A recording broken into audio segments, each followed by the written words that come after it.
मौनव्याख्यप्रकटितपरब्रह्मतत्त्वं युवानम् वर्षिष्टान्ते वसदृष्टिं गणैरावृतं ब्रह्मनिष्ठैः आचार्येन्द्रं करकलितचिन्मुद्रमानन्दमूर्तिम् स्वात्वा रामं मुदितवदनं दक्षिणामूर्तिमीडे विश्वं दर्पणदृश्यमाननगरीतुल्यं निजान्तर्गतम् पश्यन्नात्मनि मायाया बहिरिवोद्भूतं यथा निद्रया यः साक्षात् कुरुते प्रबोधसमये स्वात्मानमेवाद्वयम् तस्मै श्रीगुरुमूर्तये नमः इदं श्रीदक्षिणामूर्तये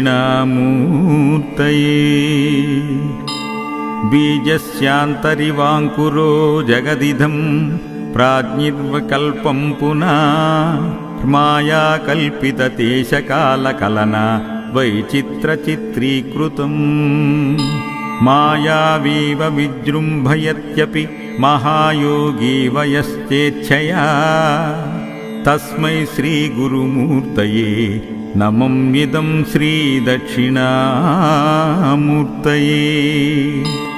यस्तैव स्फुरणं सदात्मकं मसत्कल्पार्धकं भासते साक्षात् तत्त्वमसीति वदवचसा यो बोधयत्राश्रितान् यत्साक्षात्कारणात् भवेन् पुनरावृत्तिर्भवाम्भोनिधौ तस्मै श्रीगुरुमूर्तये नमः इदं श्रीदक्षिणामूर्तये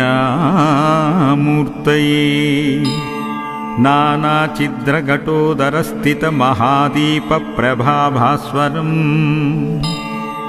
ज्ञानयस्य तु चुक्षरादिकरणद्वारा बहिः संदते जानामीति तमेव बान्धमनुबात्येतत्समस्तं जगत् तस्मै श्रीगुरुमूर्तये नमः इदं श्रीदक्षिणामूर्तये देहं प्राणमपीन्द्रयण्यापि चलां बुद्धिं च शून्यं विदु त्रिबालाण्डजडोपमास्त्यः मितिभ्रान्ता भृशं वादिना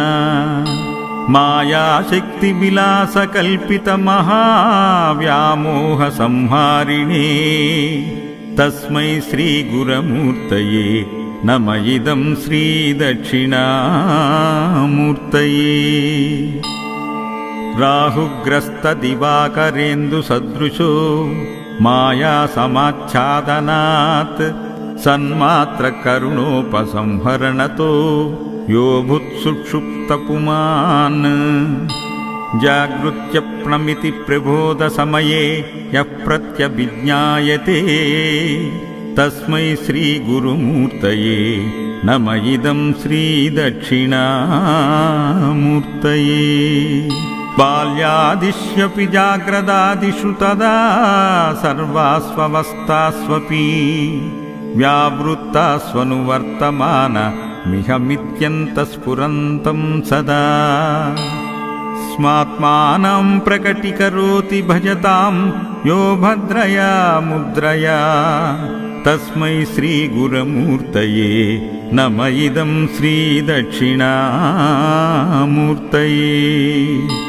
विश्वं पश्यति कार्यकारणतया स्वस्वामि सम्बन्धता शिष्याचार्यतया तदैव पितृपुत्राद्यात्मना भेदते स्वप्ने जाग्रति वायु एष पुरुषो माया परिभ्रामिता तस्मै श्रीगुरुमूर्तये नमः इदं श्रीदक्षिणामूर्तये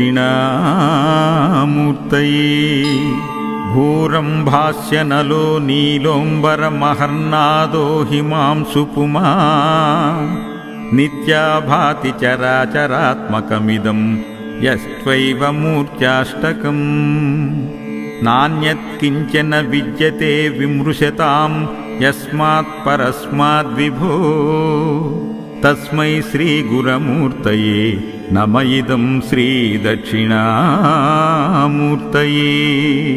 सर्वात्मत्वमिति स्फुटीकृतमिदं यस्मादमुष्मिंस्तवे तेनास्य श्रवणात् तदर्था मनन्नाद्यानाञ्च संकीर्तनात्। सर्वात्मत्वमहाविभूतिसहितं स्वाद्वीश्वरत्वं स्वत्वसिद्धतेत्। तत्पुनरष्टदा परिणतं चैश्वर्यमव्याहतं वटविटपि समीपे भूमिभागे निषण्णम्। सकलमुनिजननां ज्ञानदातारमारात् त्रिभुवनगुरुमीशं श्रीदक्षिणामूर्तिदेवं। जननमरणदुःखच्छेद दक्षं नमामि।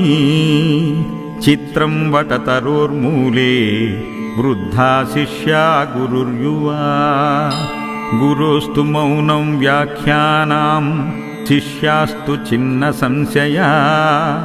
ॐ नमः प्रणवार्धाय शुद्धज्ञानैकमूर्तये निर्मलाय प्रशान्ताय दक्षिणामूर्तये नमः।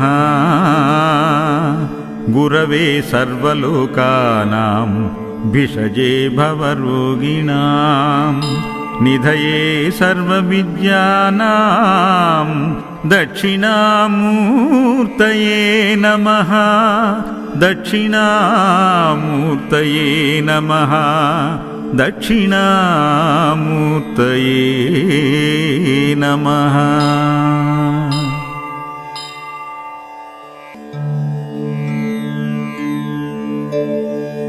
मौनव्याख्यप्रकटितपरब्रह्मतत्त्वं युवानम् वर्षिष्टान्ते वसदृष्टिं गणैरावृतं ब्रह्मनिष्ठैः। आचार्येन्द्रं करकलितचिन्मुद्रमानन्दमूर्तिं स्वात्वा रामं मुदितवदनं दक्षिणामूर्तिमीडे। विश्वं दर्पणदृश्यमाननगरीतुल्यं निजान्तर्गतं पश्यन्नात्मनि मायाया बहिरिवोद्भूतं यथा निद्रया। यः साक्षात् कुरुते प्रबोधसमये स्वात्मानमेवाद्वयम्। तस्मै श्रीगुरुमूर्तये नम इदं श्रीदक्षिणामूर्तये। बीजस्यान्तरिवाङ्कुरो जगदिदं प्राज्ञिर्विकल्पं पुनः मायाकल्पितदेशकालकलना वैचित्रचित्रीकृतम्। मायावीव विजृम्भयत्यपि महायोगी वयश्चेच्छया। तस्मै श्रीगुरुमूर्तये नमं इदं श्रीदक्षिणामूर्तये। यस्तैव स्फुरणं सदात्मकं मसत्कल्पार्धकं भासते साक्षात् तत्त्वमसीति वदवचसा यो बोधयत्राश्रितान्। यत्साक्षात्कारणात् भवेन् पुनरावृत्तिर्भवाम्भोनिधौ। तस्मै श्रीगुरुमूर्तये नम इदं श्रीदक्षिणामूर्तये। नानाचिद्रघटोदरस्थितमहादीपप्रभाभास्वरम् ज्ञानयस्य तु चुक्षरादिकरणद्वारा बहिः सन्दते। जानामीति तमेव बान्थ मनुबात्ये तत्समस्तं जगत्। तस्मै श्रीगुरुमूर्तये नम इदं श्रीदक्षिणामूर्तये। देहं प्राणमपीन्द्रयण्यापि चलां बुद्धिं च शून्यं विदु। त्रिबालाण्डजडोपमास्त्यः मितिभ्रान्ता भृशं वादिना। मायाशक्तिविलासकल्पितमहाव्यामोहसंहारिणे। तस्मै श्रीगुरुमूर्तये नम इदं श्रीदक्षिणामूर्तये। राहुग्रस्तदिवाकरेन्दुसदृशो मायासमाच्छादनात् सन्मात्रकरुणोपसंहरणतो यो भूत्सुषुप्तपुमान् जागृत्यप्नमिति प्रबोधसमये यः प्रत्यभिज्ञायते तस्मै श्रीगुरुमूर्तये नम इदं श्रीदक्षिणामूर्तये। बाल्यादिष्यपि जाग्रदादिषु तदा सर्वास्वस्थास्वपि व्यावृत्तास्वनुवर्तमानमिहमित्यन्तस्फुरन्तं सदा स्मात्मानं प्रकटीकरोति भजतां यो भद्रया मुद्रया तस्मै श्रीगुरुमूर्तये नम इदं श्रीदक्षिणामूर्तये। विश्वं पश्यति कार्यकारणतया स्वस्वामि सम्बन्धता शिष्याचार्यतया तदैव पितृपुत्राद्यात्मना भेदते।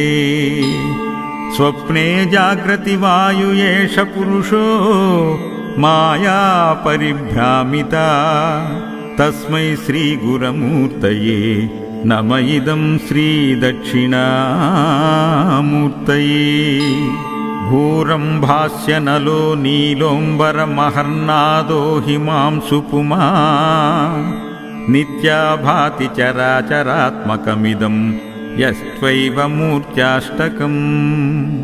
नान्यत्किञ्चन विद्यते विमृशतां यस्मात् परस्माद्विभो तस्मै श्रीगुरुमूर्तये नम इदं श्रीदक्षिणामूर्तये। सर्वात्मत्वमिति स्फुटीकृतमिदं यस्मादमुष्मिंस्तवे तेनास्य श्रवणात् तदर्थ मनन्नाद्यानाञ्च संकीर्तनात्। सर्वात्मत्वमहाविभूतिसहितं स्वाद्वीश्वरत्वं स्वत्वसिद्धतेत् तत्पुनरष्टदा परिणतं चैश्वर्यमव्याहतं वटविटपि समीपे भूमिभागे निषण्णम्।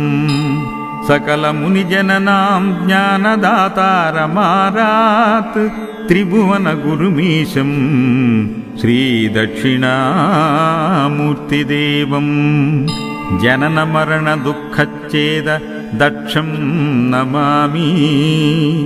चित्रं वटतरोर्मूले वृद्धा शिष्या गुरुर्युवा गुरोस्तु मौनं व्याख्यानां शिष्यास्तु छिन्नसंशया।